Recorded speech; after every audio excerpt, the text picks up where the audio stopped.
Ladies and gentlemen, we're back with yet another channeled map. It's been a while. It's been a few days, 3 days in fact, in the month of October, but I'm here to give you the lowdown, what's happened in the month of September, a little bit of a recap, and then we'll go into all of the plans I have for this month, and a little bit of looking towards the future after this month. So, October is always an interesting month because of the fact that my birthday is in it, but also some of my friends' birthdays are in it. So occasionally I will pivot away from whatever I happen to be working on in terms of Brood War to make some birthday maps. That tends to be the case in most of those individual cases. That being said, aside from any momentary distractions that something like that might pose, for the most part, we should be good to continue the track record of getting work done at a relatively regular rate. Obviously, the streak has been maintained, not yet broken, so that's cool. And other than that, what did we actually work on during the mod stream streak that is continuing in the month of September? Well, we worked on Deliverance. The map outlines were more or less concluded. Obviously, I have a little bit of work to do with some of the maps on an individual basis. I would say a lot of work to do with the final decoration pass and all sorts of stuff like that, like finalizing the layouts and whatnot. But have no fear, that will get done. And the fact that I was able to do the layout change or the actual map outlines themselves in the month of September leaves us with very little actual work to do in terms of pure production. I've got to produce the scripts and the voice acting and the AI. But in theory, aside from doing that, and then of course QA testing and all that stuff, there's not really a whole lot that needs to be done. It sounds weird to say that there's all these components that are left, but ultimately the outlines are the biggest part, and that they're the ones that are, generally speaking, very time consuming to actually complete. It's, a lot of the work has gone into that, and then of course the HYDRA game state that this campaign is built around. So given the fact that we've been dedicating most of September, as far as Brood War goes, to either the Deliverance maps or the massive HYDRA changes that have happened, where, of course, I thought I was nearing the end of the plan, and then I added 20 or 30 more units or whatever. That can't happen anymore anyway, because we're out of unit entries, basically. So it's not like we can continue to do that. So at some point, even if I go insane and continue adding as much as possible, there's only so much that I can add. It's a limitation of the engine. So at this point, we know that there's really not that much work left to do for the HYDRA stuff, not that much more work that can be done. Of course, we'll continue to add polishing efforts and, any icons that are missing and reads for abilities and stuff. But as time consuming as that all is, it's secondary to making sure that the unit actually works, and that then we can work on getting the unit functional in a sense of I understand what it does based on looking at it or reading the tooltip or whatever. So for the most part, we should be able to get that, cross the finish line on HYDRA itself, and then just work on polishing it up at the same time as I'm polishing up the Deliverance maps. In many ways, they are linked, where I did the outlines for the maps, and then I'm going to polish them up and make them feature complete with AI and scripts and voice acting and triggers and stuff. It's the same way that HYDRA's getting all of the outlines of the tech trees fully fleshed out, where I'm adding all of these units, and then I'll work on polishing up the art, creating birth animations for all of the Zerg units that have been added and stuff like that. So there will be a little bit more on the polish side as time goes on, but the recap generally is that we've been going the road of getting what we need to get implemented, and then we can worry about making it pretty. So we're just trying to do a job, even if it's not a perfect job. And that's been a theme, generally speaking, of September, and more broadly speaking, of the last year or so. Other than that, I guess I can talk about the Batman LP. That's something that was, of course, on this channel, and some people may be wondering where the review is for that. In fact, I am also wondering where the review is for that.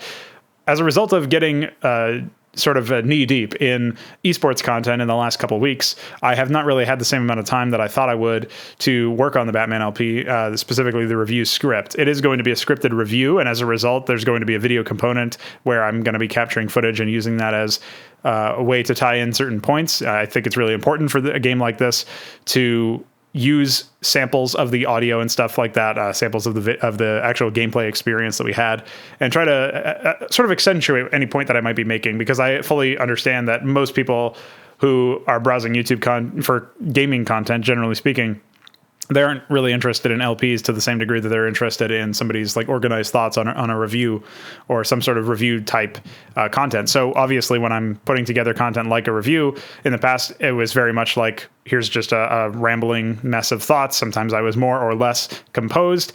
And it was entirely for the people who are interested in the LP, and they would already have a lot of the material necessary to go to that review and glean whatever I was talking about because they watched the LP. In theory, that was the market for it. But in this particular case, I'm trying to stray away from LPs in general, with the idea being that I can just work on that sort of content offline. I don't necessarily need to do all of the commentary on every single bit. Maybe I can record the LP and that's not even like the main thing. Like I would upload that, but that wouldn't be the main point. Like the point is for the review, generally speaking. So with that understanding in mind, I have been taking my time with it. I haven't really even sat down and worked on it in some weeks, but that is something that obviously I would like to get taken care of for in the month of October. It's just that with working on Deliverance, working on esports content, working on anything else that happens to come my way, you know, you can see where the Batman review gets pushed further down the totem pole. It's just that I don't feel comfortable starting another LP series without being able to comfortably say that whatever LP I just had finished is actually finished with the review and everything.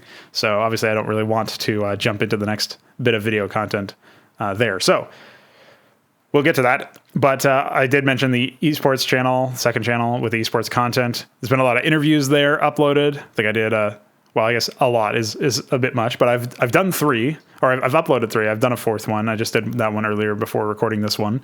So there's more to come. There's a bunch more scheduled. It's amazing how many opportunities you have if you just reach out to people and ask them if they want to come on. And yeah, I leveraged some connections that I made producing some esports content, some podcasts, some talk shows. But for the most part, it was just, hey, I want to, pick your brains about a certain topic. Maybe I sell them on the idea that I'm going to have questions that people with larger outlets aren't going to have, or maybe I sell them on just by virtue of being the only one who actually reaches out to them, depending on who they are. I don't know. But the idea that I can bring them on and talk to them about stuff that they are knowledgeable about and try to extract that knowledge for the consumption of the average person who would click on that video is pretty cool to me. And I really like the way that things have been going. I've definitely been tracking a sort of improvement when it comes to my ability to interview and some of the things that I didn't necessarily expect, like if the guest themselves is not particularly talkative or they're a little shaky. That is something that I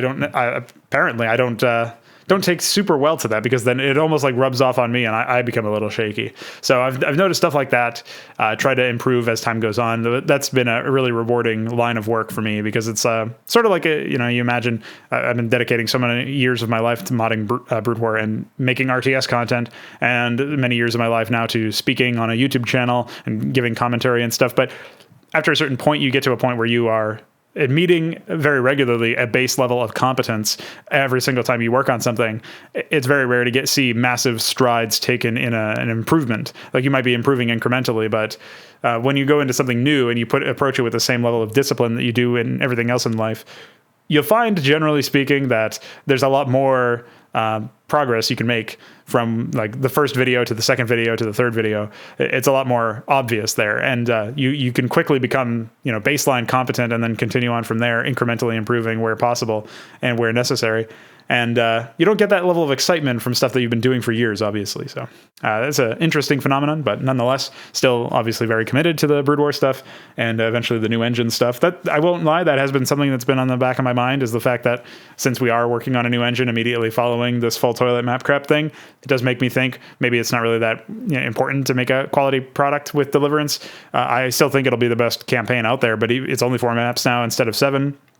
We decided to cut it down to size in the month of September. We made that decision, Veek and I. And then obviously the other extension of that is every single time I run into an issue modding Brood War, I start looking for very easy ways out and around those issues. And that's not normally my MO. But the reason is because, like, how can you get invested in a long-term fix that will set up other people for success when it's not going to set up you for success, because you're going to make a new engine, and in theory all the people that would be struggling with Brood War are just going to move on to your engine as well if you make it good enough. So there's not really a whole lot of motivation that you can have, that you can drudge up for making long-term solutions for issues that are endemic to the game or to the engine, and that's something that I've just had to deal with and just had to muscle on. So that's something that's been a little bit of a sapping my motivation, but despite that, I've still been able to maintain the consistent streams, and I'm very happy about that. And we will only continue that until the 3rd of November, when the campaign will inevitably be released in whatever state it is in, which will be interesting. And we may still live up to the name Mapcraft. We'll see. Other than that, there has been a general lack of fraud streams. I think this is somewhat indicative of the fact that I was like sort of going through the motions in the early stages of September, but then obviously I got swamped with other content that I had to do, like today on a day where we would be doing a fraud stream. In theory, we are doing a fraud night today, but the point is like I had to do an interview today, and then after that, I'm going to have to do my mod stream at some point to keep the daily streak going. That means that the point at which we can schedule the fraud nights has been called into question a few times. My save schedule has not also been stellar, we'll say, in the past month. So that's something that I've been attenuating and trying to fix as time goes on. But I do think that I can commit to at least one fraud night every single week. Of course, we had the fraud mornings briefly, but as much as those did facilitate a different crowd, which is very important, unfortunately, the timing no longer seems to work. I don't think so. It's just that as I've gotten more inculcated into working with a second channel and the interviews and stuff, when I'm already balancing, like trying to balance the Batman video and failing at that, but also balancing the StarCraft stuff, the modding stuff, it's been a little difficult. So some things have fallen by the wayside, much like the Batman review fell by the wayside and sort of went lower on the totem pole of things that, my priority list or whatever. We also had like fraud nights just become a little bit less important. And I think maybe another part of that is because September was a year of formative growth for HYDRA, just like the previous month, August, was as well. We have a situation where like we can't even really play HYDRA, so I have even less of a motivation to organize the fraud nights as I did before.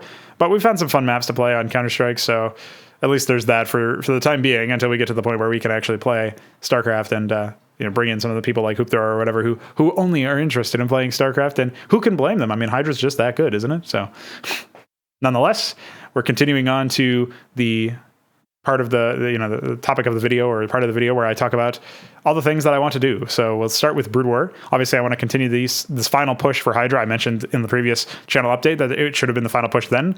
Now it's really the final push because we have no more unit entries to consume. So we're getting to the point where we've added as many units as we really realistically can. So by the end of this month, I expect that the HYDRA game state will be somewhat finalized, hopefully more polished as well, and to the point where we can have reads for pretty much everything and finalize some of the issues that are still plaguing us, like some of the abilities, like Defensive Matrix or the Savant's ability, Energy Decay.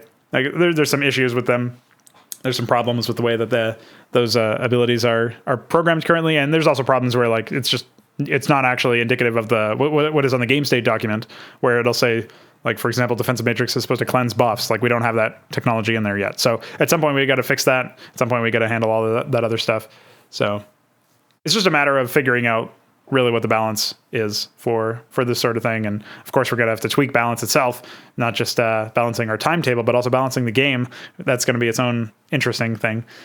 So yeah, other than that, it's of course the final pass for Deliverance maps. That's scripts, voice acting, AI, testing, QA, whatever we can do.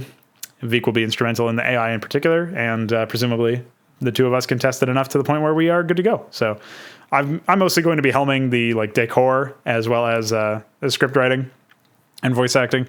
And I'm sure that I'll be able to contribute with the AI as well, but that's not going to be my primary focus, I don't think, unless Veek ends up needing the assistance, in which case we'll probably like trade some jobs or whatever.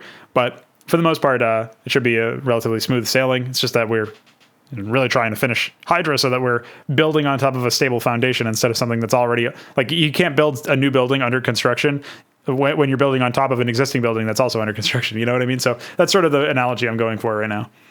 For video plans, like I mentioned earlier, I do want to finish the Batman review, and I want to be able to kickstart the Inconsummate playthrough. I'm not so sure about either of those, especially the Inconsummate playthrough, just because if I'm already in the middle of working on a StarCraft campaign as it stands, like maybe that would be content that would be best served for after Deliverance is out. And certainly in the month of November, not only for the first 3 days, but just in general, we'll probably be polishing up parts of Deliverance and patching it and stuff. But its initial release will be on Mapcrap, and we might even like add maps to it or something as time goes on, depending on the state of things. The main problem that I see with Deliverance is that unless we extend the unit limit, it's really going to hit that unit limit very early on, like in the first or second map at the very early stages. You know, just based on the fact that we have so many different AIs and that we're raising the supply limit and stuff like that. So I don't expect to see a huge amount of like really high-end performance out of these maps. I think generally speaking, you're going to see the limitations of the engine bringing it back down to earth as it's trying to soar to the sky. And it's just one of those things that while we could in theory extend the unit limit, it is a lot of work. We may not get around to it before the end of the contest. And if we don't get around to it, something like that's that instrumental, that's that basic before the end of the contest, that requires that much work, I would say. And anything that requires a lot of programming work, our attention span when it comes to programming stuff would be better spent on the new engine, so we probably won't be attempting it. So it's one of those catch-22s where, like, really, without that, the project is not going to be very functional. But the game itself is not very functional, and that's just an extension of the problem. So rather than trying to like hotfix that, I think it would be simpler to move onto greener pastures, at which point, if we're not able to fix something that's that instrumental with Deliverance, we'll probably just end up working on the RTS and saying, all right, well, once the RTS is content ready, we can just finish Deliverance there or something like that. So that's also an option. But certainly polishing the existing maps off and continuing to polish HYDRA, low-hanging fruit, like adding more ability reads or fixing some issues with graphics or whatever, that shouldn't be so demanding in terms of time and motivation and energy. It shouldn't be that difficult to implement and to get work done on. So that'll probably continue. But for the most part, the reason why I bring in this up as it pertains to Inconsummate is that if I'm already working on a StarCraft campaign, I probably don't want to do a playthrough of my old StarCraft campaign. I mean, maybe it would be interesting and educational and instructive in some way, but I think generally speaking, that might wait until next month. But it is something that I have planned on. It's not something that I'm going to renege on. So keep watch for that, I guess. Other than that, the second channel is continuing to receive a lot of content. So if you're interested in interviews with esports personalities and talent, especially as it pertains to Counter-Strike, that's definitely something that you can check out. There's stuff being uploaded there, I would say 3 or 4 times a week. I've also started I've started producing a new podcast that is helmed by one of the hosts of the Peaker's Advantage podcast, which is what I was producing previously. And this podcast is called It's Server Time. I talked about it in a recent DadCaw. So you could check that out if you wanted to. And the whole point of that one is more for like hard-boiled analysis of the game and professional teams and stuff. So if you're more of a stats guy or you're more interested in like what some analysts think of the recent professional results, you can certainly talk about that. We do a little bit of news there as well, but it's nothing crazy. Certainly a little bit more guided than the content that I'm used to doing, but it's been interesting to produce that show as well because of the fact that it requires a little bit more of me in areas that I have not really worked on. So certainly interesting, and that will continue as well. And for the future, after October, obviously RTS development is going to be kicking off. We also have to play the campaigns for Mapcrap, whatever gets sent my way. I assume it will be Overlord from iQuare, obviously Deliverance from Vika and myself, maybe something from HYDRA Commander or something from somebody else. Everybody else has been fairly silent as to what they're working on. I think DF is working on something, but I don't think it'll be, I'm not sure, I guess I should say, if it'll be ready for the contest, if it's even being built for the contest. So we may only have 2 projects to actually play through, and depending on what state of functionality they are, we may not be able to actually play them in one fell swoop. It might have to like wait for some patching or whatever. At which point, I don't know if we'll even do any voting or anything, because it's certainly been a shit show trying to make large-scale projects in this engine. But that's one of the main reasons why I'm really excited for developing the RTS engine itself and getting that into it. So I guess I should figure out a name by the end of this month as well. But that is something that I'm very excited for. For video content, obviously, like I said, if Inconsummate doesn't get recorded by the end of this month, it will be next month. Then, of course, we have Dead Space 2, we have Huncraft, and a new one on the list is Age of Empires. Obviously, this is something that people have been asking me to play for a long time.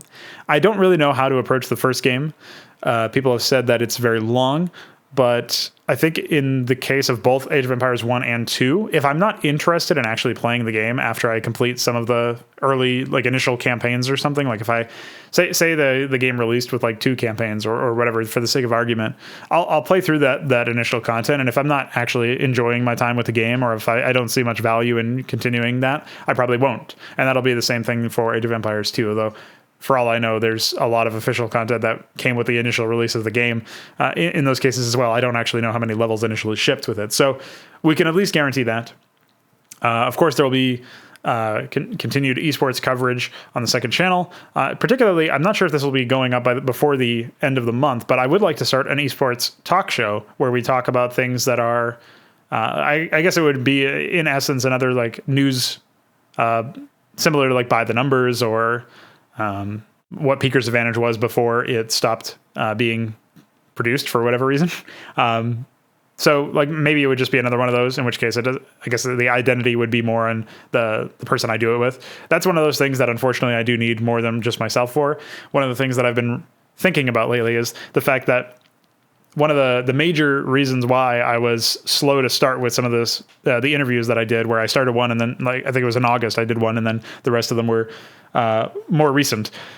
One of the main reasons why that happened is because I actually do need people to come on and say, yeah, I will like join you. And that's content that I can't rely solely on myself for. I've got to go out and secure other people to come in. And then I've got to cater whatever questions there are that I have and the way that the interview is structured in some way. I've got to change that. And depending on the guest, obviously, I've got to talk to different people about different things. So as a result of that alone, I think there's definitely been a shift in my perspective when it comes to that stuff. But I have realized that, you know, aside from releasing like Thorin's Thoughts style videos where it's just me talking for a couple minutes, sort of like Dadcaw, but with a webcam and with a topic, as opposed to whatever Dadcaw is, where it's sort of, sometimes it's like that without the webcam, but sometimes it's also just whatever the fuck is on my mind. So yeah, generally speaking, I think it's just one of those things where I feel, I'm feeling like it's okay that I rely on other people for it, but I also need to find, if I'm going to do like a regular talk show where it's going to be like once a week or something, I need to find somebody, at least one other somebody who would be consistent enough, who'd be consistently available enough that we could do that very frequently to that extent, and then see where it goes from there. So, and then we can worry about like scheduling guests similar to the way that I schedule the interview subjects for the interviews that I do. It's just reach out to them and say, hey, you want to come on? So in that sense, I haven't really found anybody who has said yes to the approach just yet, although I have not admittedly asked too many people because I've been so busy with everything else. So that's something where I think the opportunities will be made available to me as time goes on, but it's quickly becoming a very time-consuming aspect of my content creation, just the fact that I'm doing so much work with the esports side of things. So certainly interesting and certainly something that I want to continue as time goes on, but balancing the time is going to be difficult. You know, it's going to be interesting in that respect. And especially since I still have to work for money, obviously, I'm not sure where that leaves us with some of this other stuff. So we're going to have to see. We're going to have to wait and see. Anyway, I hope you feel enlightened as to the direction that the channels, plural, are going. And I hope you appreciate the recap and all that shit. So put your thoughts down below if I said anything that made you think about something that I could do differently or whatever. Otherwise, just stay tuned and we'll have more content for you very shortly. Thanks for hanging, and I'll see you next time.